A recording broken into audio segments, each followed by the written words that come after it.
Good morning, everybody. I want to talk to you for a little bit. I'm not sure how long it's going to be. I want to talk to you about the next cycle, exactly what I mean by the next cycle.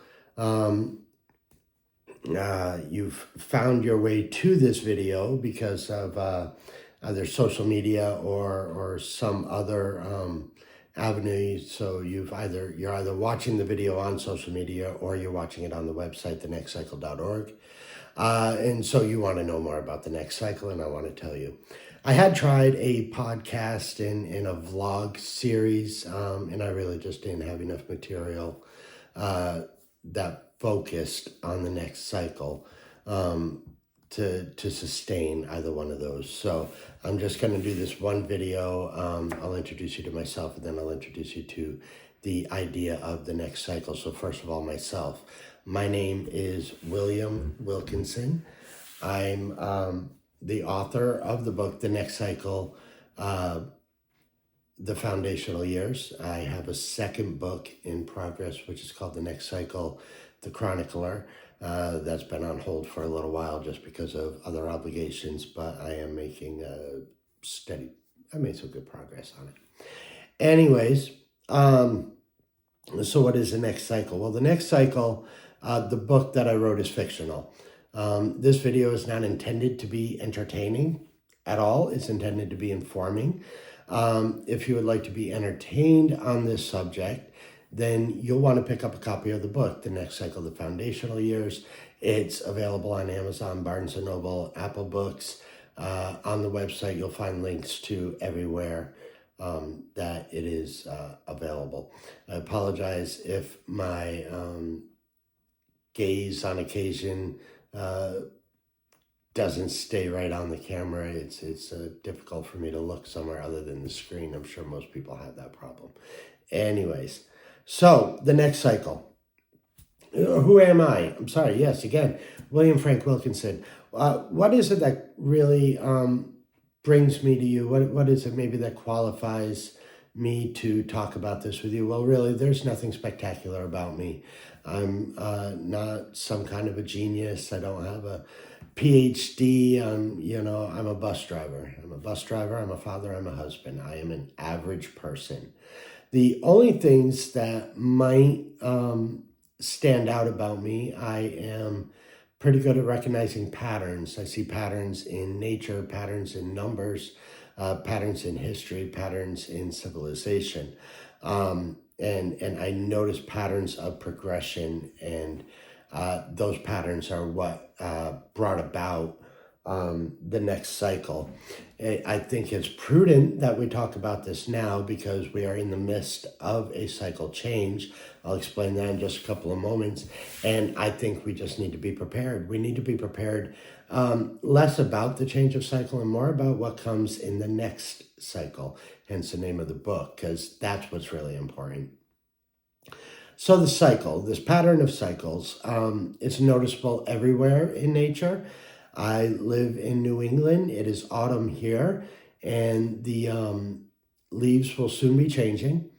When the leaves change, they turn beautiful colors. Actually, most of them have already started changing. They die, they fall off the tree, they lay on the ground. The tree goes dormant for the winter. In the spring, that tree begins to bud again. You might say it's reborn. It goes through a stage of birth, and then throughout the spring and summer, it goes through a stage of growth. The leaves that died off in the autumn, if they are left on the ground, will become part of the soil, and their nutrients will feed that next growth cycle of the tree.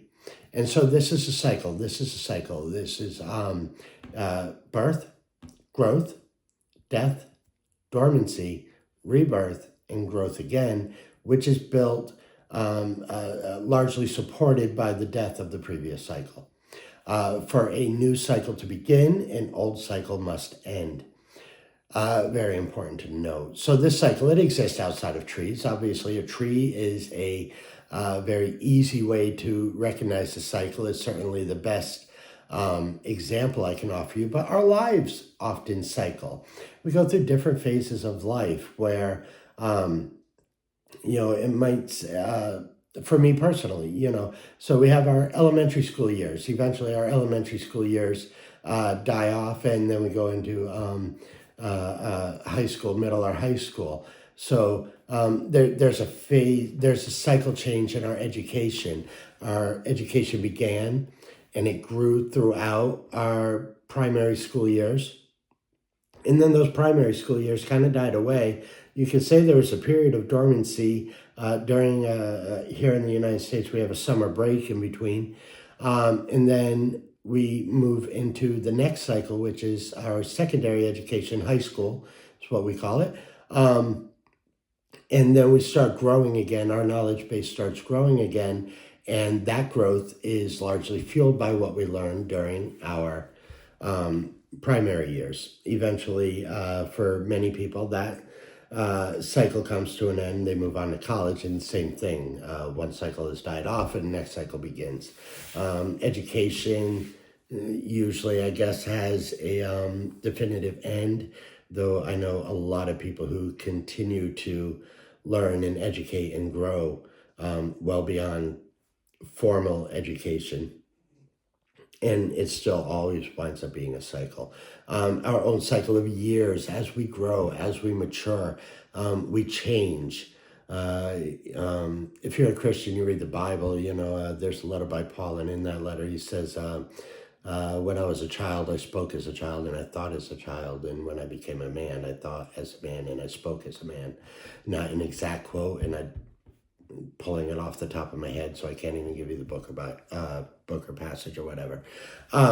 But it's that concept that as we mature, so we have childhood. Eventually, childhood dies off, and then we go into young adulthood. Young adulthood.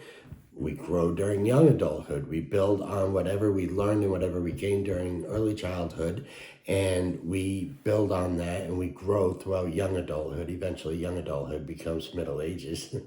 They say middle age is fun. It happens to be where I am now. And throughout all of these changes, our views change. You might say, I know my political views have changed a great deal as I have cycled through the ages. I used to be very, very conservative. I now consider myself rather liberal. I don't believe in political parties. I know they exist, but I don't believe in them.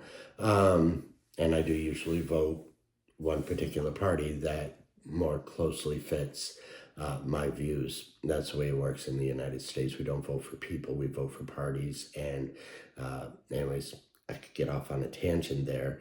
And so this cycle, I see this cycle as having existed as far as humanity is concerned, where civilization has grown, died, lay dormant, been reborn, grown again, died, lay dormant, was reborn, grown again, born again, and growth again. I believe this has happened several times in the history of humanity, in the prehistory of humanity. We see a lot of evidence of previously advanced cultures in architecture, obviously the pyramids in Egypt. The fact that a pyramid exists on every continent in the world is really quite interesting. As far as I know, every continent. I'm not sure about Australia, and one of the pyramids in North America is kind of questionable in the United States. But anyways, it definitely looks like something that was created, not something natural. Anyways, so we see this evidence. I am a fan of the ancient astronaut theory, where it's or ancient aliens or something like that, where it's believed that alien lives influenced human development, human social development at some point in history. I see validity in that. I see as much validity in that as I do in religion. Neither one really can be proven. They can be evidenced. We can recognize evidence of the two. but they can't be definitively proven. So the cycle, I believe that humanity has cycled several times on Earth. And I believe we're entering we're in the change of cycles. We're in the period of change from one cycle to the next. So let's look at this from a who, what, where, why, when kind of scenario. Who, obviously, when I'm talking about society, I'm talking about the global society. I'm not talking about one particular country. I'm not talking about East versus West. We are very much a globalized society. As much as people would like to push the idea of isolationism, where we are separate from the rest of the world, in all reality, we have grown to a point technologically in travel and communication where we are one society, whether we want to admit it or not. We are a very divided society, don't get me wrong, but we are a society.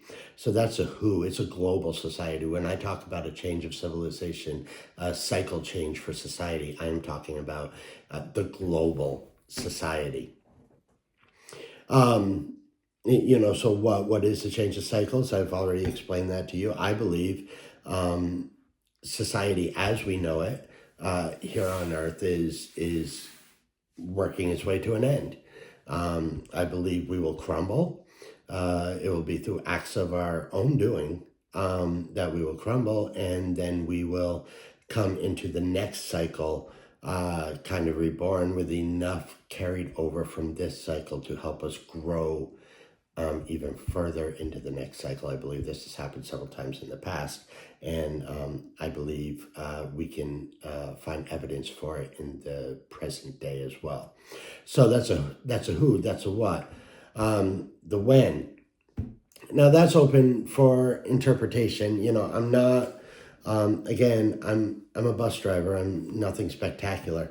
There is, in my mind, some validity to the concept of astronomical ages. They last anywhere, depending on who you ask, from between 2,000 to 2,150 years, something like that. If you say, I don't know, for some reason, 2160 has stuck with me as far as the number of years. And you can see, if you do a little bit of research, and I mean a very little bit of research, it really takes almost nothing, for you to find descriptions of the different astrological ages that humanity has already been through. Currently, we are transitioning, according to astrologers, we are transitioning from the age of Pisces into the age of Aquarius. Now, there's a lot of debate as to exactly when that transition fully happens. It's not a complete end one, begin the next. There is a period of transition in between. That might be the period of dormancy that we think about. Or no, that's the period of death.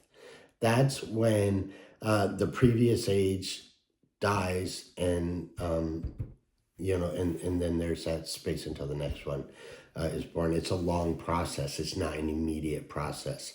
I believe the age of Pisces has been coming to an end, certainly throughout the 20th century. And I believe we will find by the end of the 21st century that the age of Pisces and the characteristics of the age of Pisces have passed, and the characteristics of the age of Aquarius are prevalent in the world. So what are some of those characteristics? So it is believed that Jesus of Nazareth, the historical figure Jesus, not necessarily the religious figure Jesus, historical figure Jesus, the apocalyptic Jewish prophet that wandered the Middle East, the area of Israel and whatnot, preaching about the kingdom of God, that which is coming. It is believed that Jesus brought in the age of Pisces. So generally, I believe these ages are brought in by something large, something huge, something that really impacts the entire world. And certainly the presence of this apocalyptic Jewish preacher has impacted the world tremendously throughout history.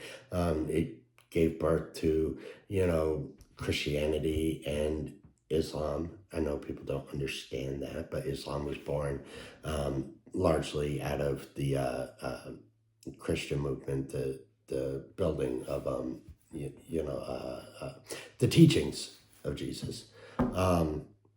There are obviously differences between Islam and Christianity, but certainly Jesus, the historical figure, brought about change in the world that led to the rise of Islam and to the rise of Christianity, also led to the growth of Judaism. Judaism is still a fairly small religion, but its place on the world stage is largely influenced by the presence of the historical figure of Christ. So the age of Pisces, from what I've read, again, I'm not an astrologer, I'm not some kind of expert on this, I've just read stuff. It's the age of information, the internet's available, read something sometime, it's fun. It's so much better than watching, a video on social media or reading a meme on social media. So from what I've read, the age of Pisces is defined by division. The way it was described in one article that I read, think of the symbol of Pisces is two fish swimming in opposite directions. And that defines the age of Pisces. So even Jesus, allegedly, according to what is recorded in the Bible, said, "Do not think that I have come to bring peace and unity. I've come to bring a sword. I have come to bring division." And that's certainly what Christianity has done, religion in general, since the advent, the advent of Jesus, the historical figure on planet Earth. We have been incredibly divided. Religion is a prime source of division, and this leads us to the why. Why is this cycle going to come to an end, and why is it now that I believe it's now? And it's because of this division. Everybody, from allegedly Jesus to Abraham Lincoln, I mean, it's common knowledge. It makes sense. It doesn't need a famous person to say it to make sense. A house divided against itself cannot stand. It will fall. That was the logical approach to bringing the Civil War to an end and trying to maintain the Union here in the United States. And it applies to our global society, the global society that we're all part of. I don't care if you're East, West, Christian, Muslim, Jewish. I don't care if you're gay, straight, or any member of the LGBTQIA community. It doesn't matter. We're all part of this same community, this same society, this same house, and we are incredibly divided against ourselves. This is a product of the age of Pisces. And it's exactly what will bring the age of Pisces to an end, because we cannot remain divided as a people. It just doesn't work. I think that we all know that it just doesn't work. So let's look at some of those. If we believe in astrology, if we follow astrology, then we believe that this division is part of the age of Pisces. It is certainly been exacerbated by humanity and ideologies, and that's George Carlin said it. He said that's all the media ever wants you to hear about us, and it's all they're ever talking about is the things that separate us. Nobody's talking about the things that bring us together. Just the things that separate us, and that's intentional. Why? Because this current world, is ruled by money and power. And it always has been. It's, in my mind, the world that we currently live in is a advanced cycle of the Roman Empire. It's certainly built very similar, where a small portion of people maintain the bulk of the wealth and power, and a large portion of people, the bulk of us, just work to support those people that want to maintain their wealth and power. And that describes the Roman Empire perfectly, and it describes our current world. Personally, I don't think the Roman Empire ever crumbled. I believe it reinvented itself as a Roman Catholic Church and spread its influence throughout the world. And as religion, ebbs and flows, as religion has started to lose some of its grip, we see corporations that are now, really maintaining control. We see political parties. Political parties are really just corporations in the public form. Political parties are owned here in the United States. They're bought and paid for. They have been for a long time, which is exactly why George Washington warned us against forming political parties, because not an exact quote, but political parties allow unelected, unscrupulous men, people of malintent, to circumvent the rule of the people. Anyways, so we are divided in part because of the age of Pisces. It has been exasperated by the works of mankind. So, what more do you want? I mean, that's what we got, right? We're divided people, and we're divided by religion. We're divided into east, west, north, south. Our nationalities divide us really well, don't they?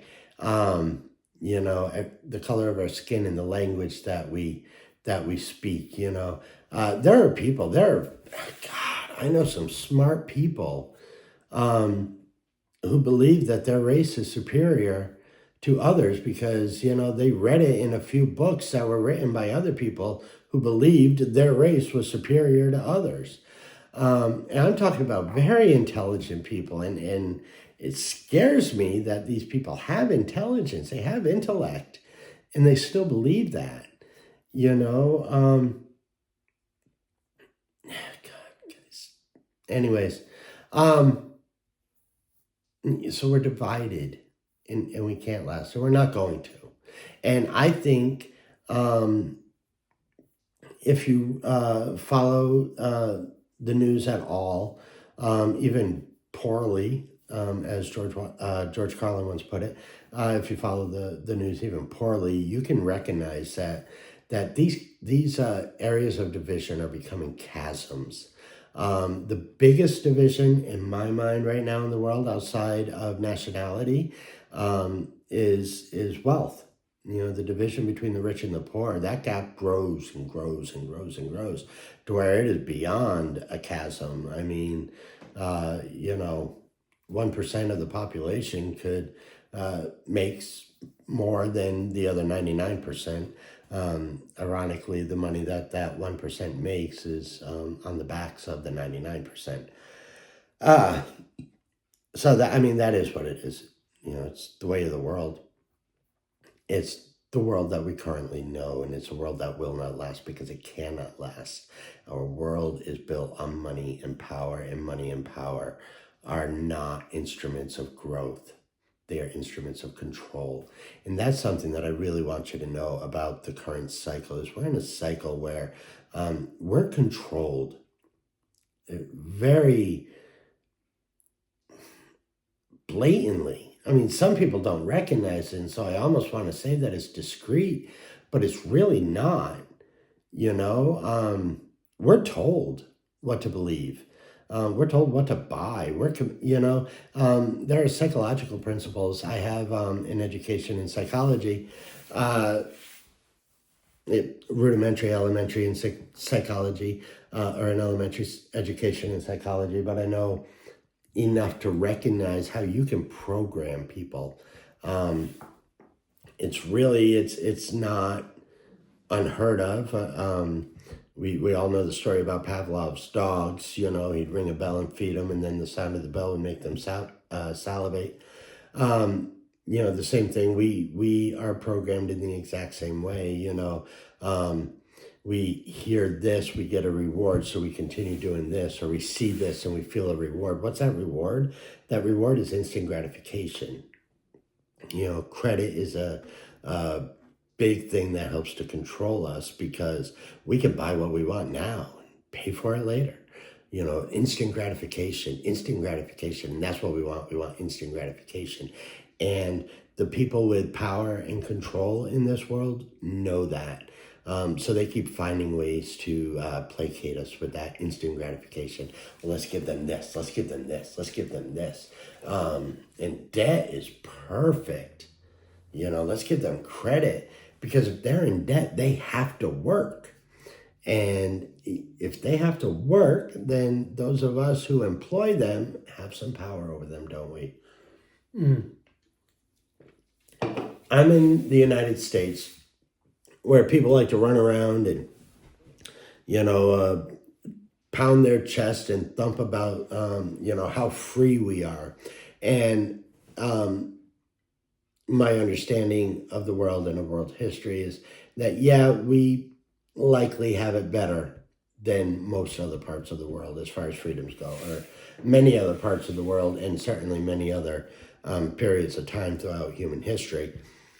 We don't have it that bad, but we are not free, and don't convince yourself ever that we as people are free. There are two paths to freedom in the United States: extreme poverty and extreme wealth. If you are extremely poor, then you are free. You are free to move about the country. You're free to live where you want to. You're free of the burden of paying bills. I know I grew up, I spent a period of my teenage years in extreme poverty. And I watched my uncle who spent his entire life in extreme poverty. Entirely intentional. He never had a bill. He didn't understand it when I bought my Cadillac because, he's like, well, why do you need a car like that? Why do you need to pay bills for a car? Why do you need to make a car payment? And he just didn't understand it. But he was free. He was free to move about the country. He was free to do what he wanted when he wanted. So extreme poverty buys you freedom in this country. Extreme wealth buys you freedom in this country. Anything in between, and you are controlled. You are, in essence, a slave. A friend of mine coined the term wage slave.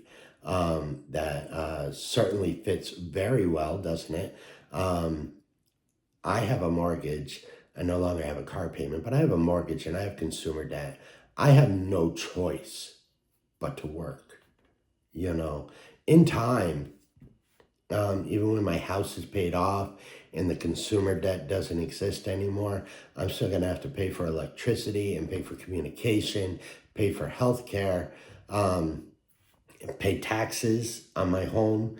I am either going to have to continue working or pray that I have saved enough to get me through retirement. Honestly, I'm hoping I don't live that long after I retire because I don't know that I'll be able to afford to. And that's a very real reality. That's the big reality in this world.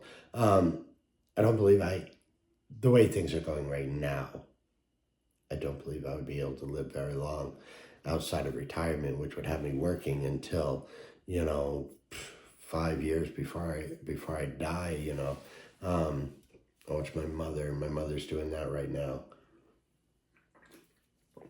just to try to pay rent and pay for her medications and buy food. She's still working. She's 70 years old.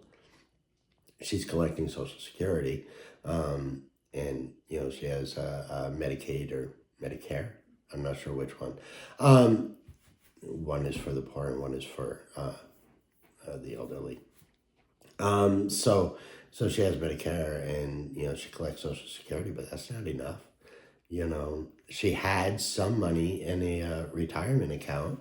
And when she turned 65, she was able to take that money out. And she used that money to help pay for bills and to catch up on her medication. She doesn't buy all the medication that she needs every month. Anyways. So work. I mean, we're wage slaves. It's what we are. I mean, we always have to have some kind of stream of money coming in. I obviously anticipate a windfall, financial windfall, because I'm unrealistically optimistic or cautiously optimistic. I do have a plan though that will support me. If for some reason I don't get that windfall, I do have a plan that will support me through retirement, as long as retirement doesn't last too long, Anyways, so we live in a world controlled by money and power. Most of us are slaves in one sense or another. We're either enslaved by, we're indentured servants, you might say. And then sadly in the world, there's actual slavery still in existence. It's kind of pathetic. Anyways, I don't remember where I was going, but I know I'm doing this video talking about the end of the world as we know it, which is this current cycle. So we are in a transition period from the age of Pisces to the age of Aquarius. Let me get back to that. The age of Aquarius. How is the age of Aquarius defined? Well, the symbol for Aquarius is the water bringer, the water bearer. If you look at the zodiac calendar or whatever, it's a woman who's carrying a bucket of water and dumping the water out. What does water bring? Water brings life and growth. So how does that translate to humanity? Well, what brings real growth to humanity? Compassion and logic.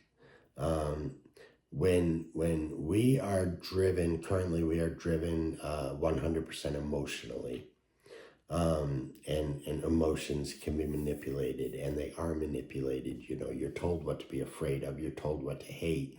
You're told what should make you angry, and it works. It works very well. There's a reason people control your emotions, because they can, and it works. They keep us divided by telling us that we should hate the other person, that we should be angry about the other person, or that we're better than the other person. They play on our emotions.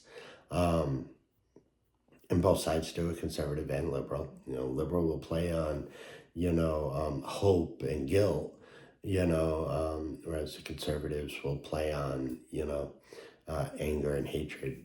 So one side plays on the positive emotions, the other side plays on the negative emotions. They still control you based on your emotions. And that's why you vote the way you do, because somebody somewhere told you what you should be thinking and how you should be voting and what you should be doing. So, so this cycle, because we're so divided, this cycle will come to an end. The water bearer, the bringer of life, is when compassion, and it can be said that compassion is based on love, and love is an emotion. But love is a very, very positive emotion. I believe love is the only thing that fits the definition of divinity. I believe it is the only thing that is divine. When I say God is love, I don't mean God is love because God has loved. I mean God is love as in the only thing that fits the definition of divine to me is love, because love is a universal good. And for something to be divine, it has to be something that is recognized by multiple people as being a universal good. And God, the way he's portrayed, is not a universal good as a being, as a conscious being. I'm not 100% sure that I believe a conscious being can be divine. Just because, again, divinity, by definition, requires perfection, and perfection is a relative term. What you find perfect might be different than what I find perfect, and therefore God can't be a sentient being and fit both of our definitions of perfect. To one person, a perfect God is warlike. To another person, a perfect God is compassionate. So currently, the current form of God that we worship was created by man. I know Christians like to say, and Jews and Muslims like to say, oh, that mankind was created in the image of God. God was created in the image of mankind. And you can tell that by all the attributes of God.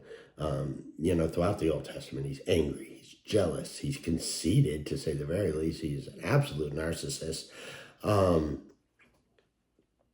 He is human-like. He is human-like in form and in action and emotion.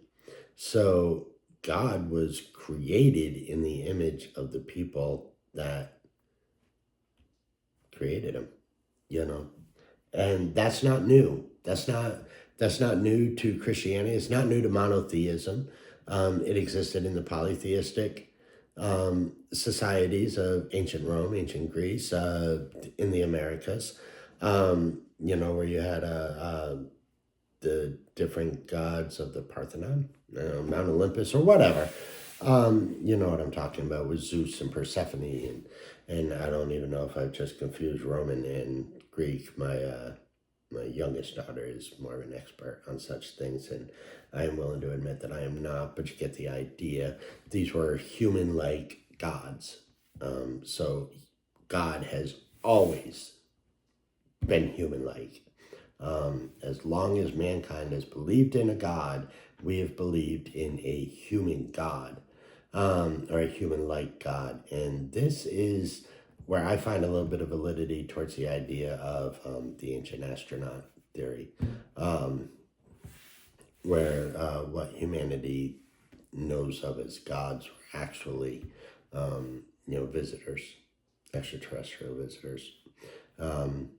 I see validity to it. I see the potential, especially seeing as how God is always human-like. It would make sense that the being that inspired those descriptions was human-like, and I believe that could be found in the form of a visitor, extraterrestrial visitor. So we're transitioning into the age of Aquarius. Anyways, I do have a tendency to ramble a little bit, get off topic. The age of Aquarius, what does that look like? Well, again, for a fictional look at the beginning of the age of Aquarius, I would recommend my book. Yeah, buy a copy, read it. Borrow a copy from a friend, read it. It'll be easier for you to buy a copy than borrow a copy, because believe me, it hasn't sold much at all, So it'd be hard-pressed to find a copy to borrow. So just go ahead and buy yourself a copy. And that gives you a fictional idea of the foundational years of the next cycle. The next book, The Chronicler, will take us deeper into the cycle, and you'll get a better idea of what I believe the age of Aquarius actually looks like. And I believe it is an age where nations or groups of people that have manufacturing abilities manufacture freely for the rest of the world. And they do so because areas of the world, people of the world that produce natural resources and have lots of natural resources, provide those freely for the manufacturers. I'm a firm believer of it. I believe money disappears entirely. I do not believe we get into a martyr system or a barter system. I believe we reach a point where you have a right to be alive simply because you're alive. Currently, your right to live is based on your productivity, right? And certainly the quality of life you live is based largely on your productivity, unless you're extremely wealthy or extremely poor. You don't have a right to eat in this world. We throw away millions of pounds of food every year because they can't, because nobody can make a profit off it, because we're not going to give it to you for nothing. You don't have a right to live. In this world, in this current society, you don't have a right to live unless you produce.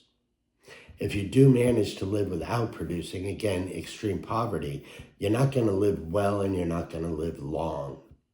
Here in the United States, you don't even have the right to be healthy to receive proper medical care unless you produce. You don't have the right to be educated unless you produce. Up to a certain point, sure, just enough so that you can work in the factories and the fields. You know, not enough so that you can actually discover your talent or help improve society. And that's something I've said 100 times, that the things that make a society great should never be at the mercy of someone's ability to make a profit, which they are right now. Education, could you imagine if everybody in a society was educated to their peak level, where they max, their max? So not everybody is suited to be a PhD candidate. Not everybody is even suited for college education necessarily. But can you imagine how amazing a society would be if everybody was educated to their fullest potential? That'd be amazing, wouldn't it? It would.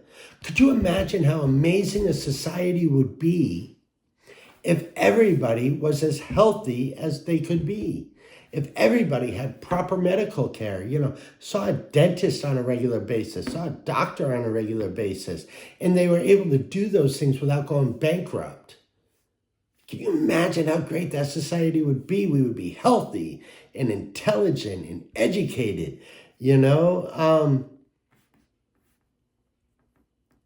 But all of those things are held at the mercy of somebody's ability to make a profit. Could you imagine a society in which everybody was clothed properly, everybody was housed properly, everybody was fed properly, everybody got to live the fullest life that nature has intended for them? I know it sounds like a fantasy, and a lot of people think I'm incredibly unrealistic, that I am an unrealistic visionary. Maybe I am, but I don't think I am unrealistic. I don't think it's unrealistic. I think the way the world currently operates is wrong. And I don't know a lot of people that think it's right. We accept it is the way it is. I don't know a lot of people who accept that it can't be better, and I believe it gets better in the age of Aquarius. The age of Aquarius, we work together. One of the reasons I consider myself more liberal in this country, the large difference between liberal and conservative is that liberals believe that what's good for the individual is good for the whole. And that's a very logical approach, isn't it? It's a very intellectual approach to viewing the world, that what's good for the individual is good for the whole. That's not an emotional belief. That's a logical belief. That's a belief based in intellect. And that's what flows into the age of Aquarius. That's what the age of Aquarius is built on. The fact that we help to build each other up so that we are all at our peak, potential. We're all serving society in the best way that we are able to, whether that means inventing automation that takes care of a lot of the mundane tasks of the world, or studying the sciences, medical science, or space exploration, or whatever. I mean, everybody feeds everybody so that everybody is operating at their peak potential, at their maximum potential. So they are as great as they can be. And our society, our global society, becomes as great as it can be. And you can see a lot of the tools in this current cycle that will feed that cycle in the future. The strength, the power, the greatness of a society will not be gauged by how it wages war. It won't be gauged by how devastating their big bombs are, that will not be a measure of greatness in a society. Greatness will be how well we adapt and work with each other, and how well we grow each other, and how well we grow our global society. People often see, again, from the Christian Bible, I do have an education in Christian ministry, and that's why I refer back to the Christian Bible quite a bit. There's a story in the book of Genesis about the Tower of Babel. It comes after the great flood of Noah. All of mankind is living in one place, and they all work together, and they build this giant tower, and God looks at this tower, and he says, oh, look at what these people do when they're all together. They build this giant tower, and, they challenge me as their God because they could do this great thing, by themselves. Well, we need to separate them, and allegedly, according to the Bible, that's how we get the different languages and the different nationalities. That's why it's called the Tower of Babel, because everybody was thought to be babbling afterwards. Or we got the word Babel, from the story of the Tower of Babel. Either way. See, I see the Tower of Babel differently.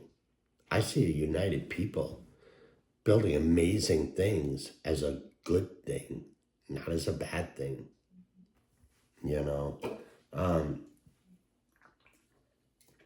So that's a world that's coming. I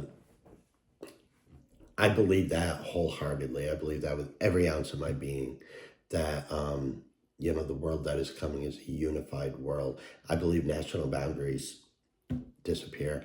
I believe all of the tools that are currently used to keep us divided either disappear or fade away. National boundaries disappear. Money is largely used to keep us divided. Religion is used to keep us divided.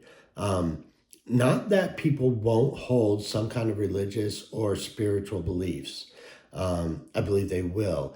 And I believe people of a common heritage will still congregate together as far as nationalities and civilizations, individual civilizations. So it's not that these things are going to disappear. It's that they will no longer be used as tools of division. So I don't believe there'll be a line drawn on the globe that says this is where the United States is, this is where Mexico is. I don't believe that at all. I believe that large portions of people of a Hispanic heritage will stay grouped together, because they have a common heritage, they have common history, that it's very natural to group with people that are similar to us in appearance and in beliefs. It's really quite natural. It's been part of the evolution of our species that we group together like that. And so I don't think that'll go away. I just think the mentality that one group is better than the other will go away. That carries all throughout. I don't believe that people will no longer belong to the LGBTQIA community. I just believe that it won't matter. I believe we'll reach a point where two men getting married isn't considered a gay marriage. It's just considered a marriage between two people that love each other. If marriage survives the change of cycles, I'm noticing a lot of the younger people that I know, that I interact with. A lot of them are not getting married until they have to, for usually for some kind of legal reason. I know a young couple that's getting married later this month. They love each other, and they've been together for years. They're getting married because they wanted to buy a house together, and they couldn't be on the same mortgage with the loan program they were using. They couldn't both be on the mortgage unless they were married. So they got married. Don't get me wrong, like I say, they loved each other. They love each other. It just wasn't necessary, to create this legal document to prove their love to each other. And so it's possible that marriage does not follow us into the next cycle, or not all the way into the next cycle at least. It'll certainly exist in the transition period and in the foundational years. But I believe it might eventually just fade out of society. So that's a look at this cycle and the next cycle and the idea of cycles. I do want to talk a little bit about what I believe the death of this cycle looks like, and I want to tell you about that because it's ugly. Every apocalyptic preacher along the way has described something horrible and ugly as being the end of the world as we know it, and I'm going to do the exact same thing. I believe we're going to do it to ourselves. I believe there's going to be a great war, another great war, a third world war. I believe it will be worse than the first two put together. I believe it will be initiated by civil unrest, probably here in the United States. I believe we will descend into our second civil war, and I believe that's coming rather soon.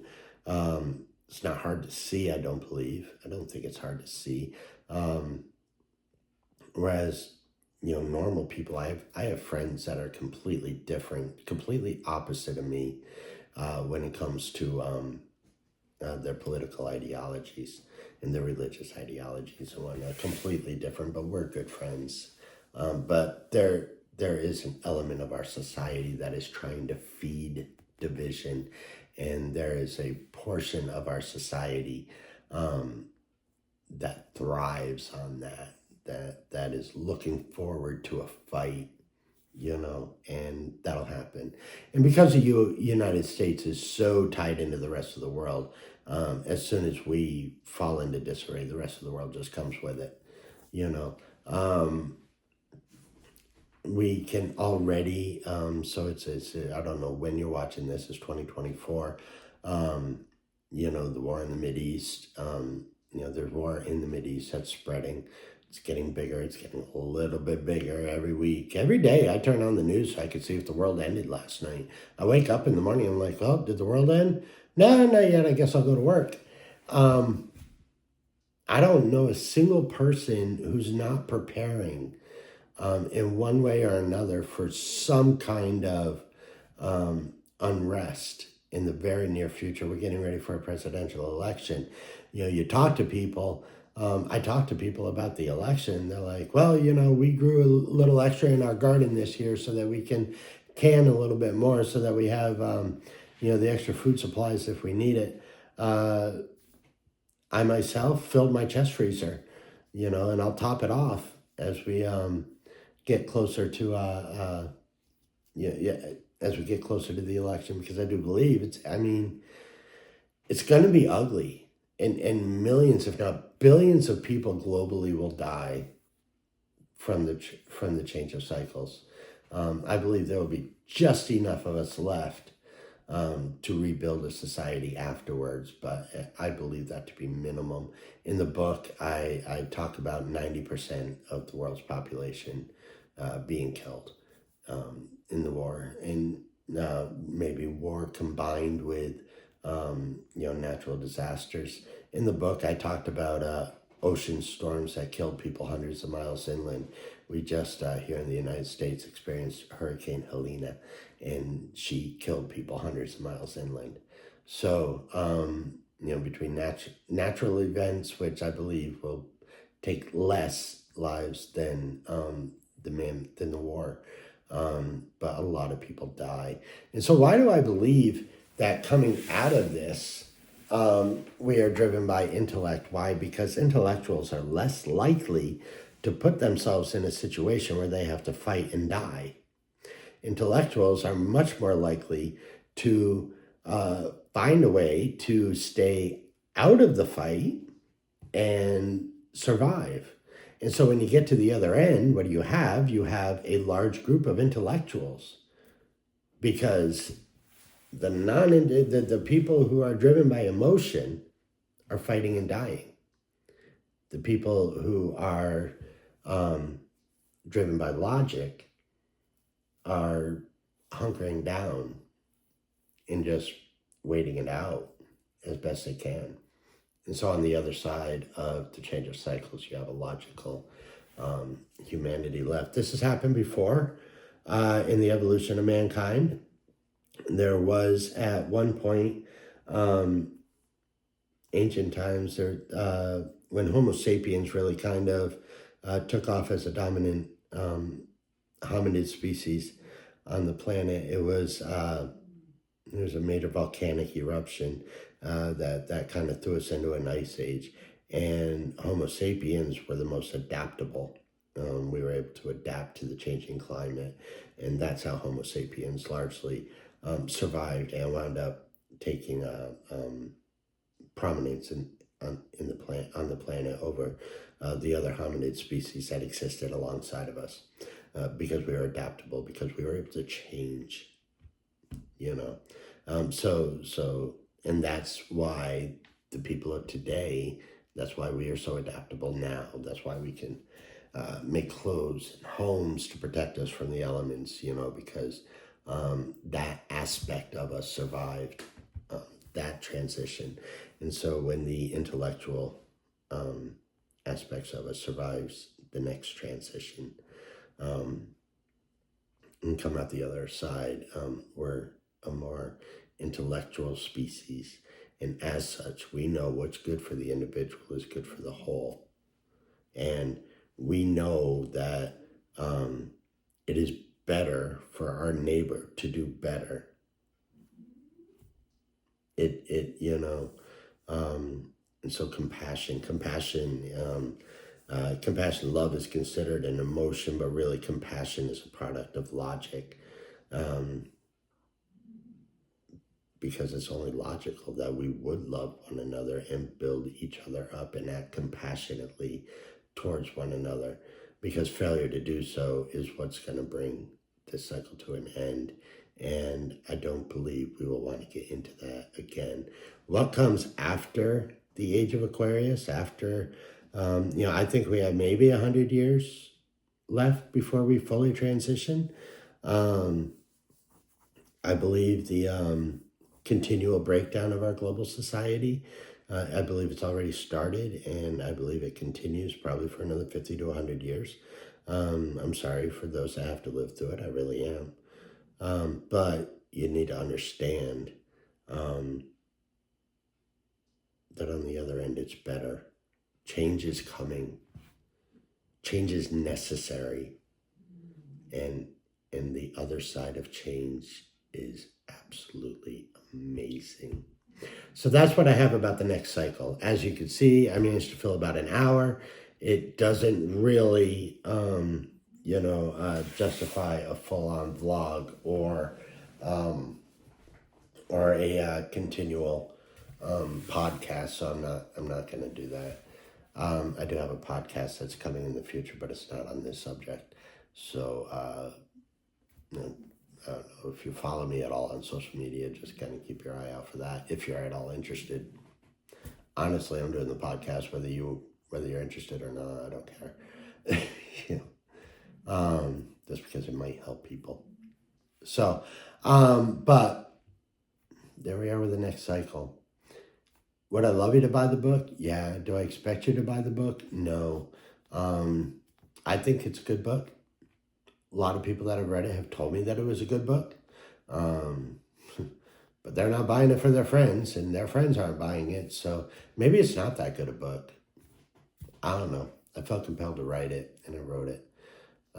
So if you want something a little more entertaining as far as a look at the next cycle, then you'll want to pick up a copy of the book. Again, it's the next cycle, the foundational years. Links can be found on the website, thenextcycle.org. So yeah, anyways, if you buy the book, buy the book. The next book, like I say, takes us deeper into the next cycle. My vision of the next cycle, you might say it is a bit of a manifesto, I guess, of where I think the world is going. It's where I think the world has to go and where the world will go, So, yeah, the change is going to suck. It's going to suck for everybody. But on the other end, it's going to be amazing. And we need to get through the suck to get to the amazing. We need to get through the death and the dormancy to get to the rebirth and the growth. And death and dormancy is never pretty. So I feel sorry for those that do have to survive it. Yeah. So that's it. So buy the book, don't buy the book, whatever. Just when you watch this video, just know change is coming and it's going to suck. But then it's going to be great. Let it happen. There's nothing we can do about it. Can't change it. It's going to happen. So that's what I got. Peace, everybody. Namaste. The divine in me recognizes the divine in you. If you watch this video, you have any questions about my beliefs or anything like that, by all means, hit me up. I don't mind. I like talking, as you can tell. Take care, guys.